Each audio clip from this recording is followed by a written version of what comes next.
এই দেশের মা বোনদের ইজ্জত রক্ষার স্বার্থের জন্য আমরা ভিক্ষা করব। আমরা কেমন পুরুষ, আমার দেশের মা বোনদের ইজ্জত যাবে আমার চোখের সামনে আমরা দেখব। তাই বলেছিল, হে আল্লাহ ভগবান ঈশ্বরগণ, হয় এই শত্রুদের বিরুদ্ধে শক্তি দাও, অত্যাচারীদের বিরুদ্ধে লড়াই করার ক্ষমতা দাও, আর নয় আমাদের মৃত্যুবরণ করো।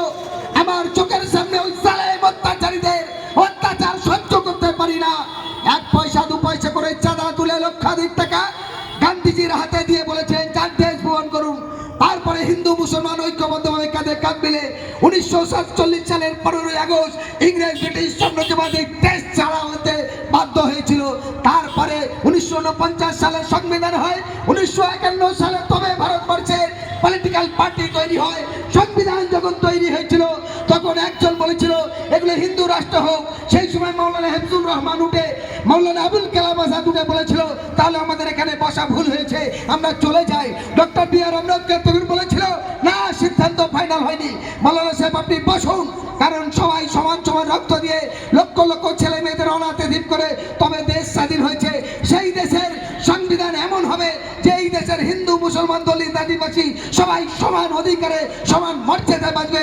তাই আমার দেশের সংবিধান বলেছে মন্দির কত বড় হবে, মসজিদ কত বড় হবে, গির্জা কত বড় হবে, গুরুদুয়ারা কত বড় হবে, এটা তাদের ধর্মের নিজস্ব গণতান্ত্রিক অধিকার।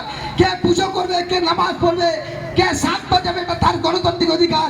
কে কি খাবে, এটা তার গণতান্ত্রিক অধিকার। অতএব আমরা দেখলাম ভারতবর্ষের সেই কথাগুলো ভুলে গিয়ে কিছু সংখ্যা রাজনৈতিক নেতা, কিছু পুলিশ, কিছু সাধারণ মানুষ, কিছু অন্য মানুষ তারা ক্ষমতার অপব্যবহার করে মানুষের মধ্যে লড়িয়ে দিয়ে যাচ্ছে। বন্ধুগণ, এই অত্যাচারের বিরুদ্ধে বলুন, আমরা হিন্দু মুসলমান দলিত আদিবাসী সকলের সাধারণ মানুষ হিসেবে মানবতার খাতিরে এই অত্যাচারের বিরুদ্ধে রুখে দাঁড়ানো উচিত কিনা? উচিত কিনা? এই শনিবারিয়া নতুন বাজারের মোড়ে একজন অ্যাক্সিডেন্ট করেছে, আমি মানুষ হিসাবে বিবেক ছাড়া দেবে আমি দেখবো না। সে সিপিএম না কংগ্রেস, তৃণমূল না আইএসএফ না বিজেপি না সমাজবাদী পার্টি না এমআইএম না অন্য দল, আমার দেখার কর্তব্য নয়। সে হিন্দু না মুসলমান, গরিব না বড়লোক, কালো না ফর্সা, এটা আমার মানবিক নয়।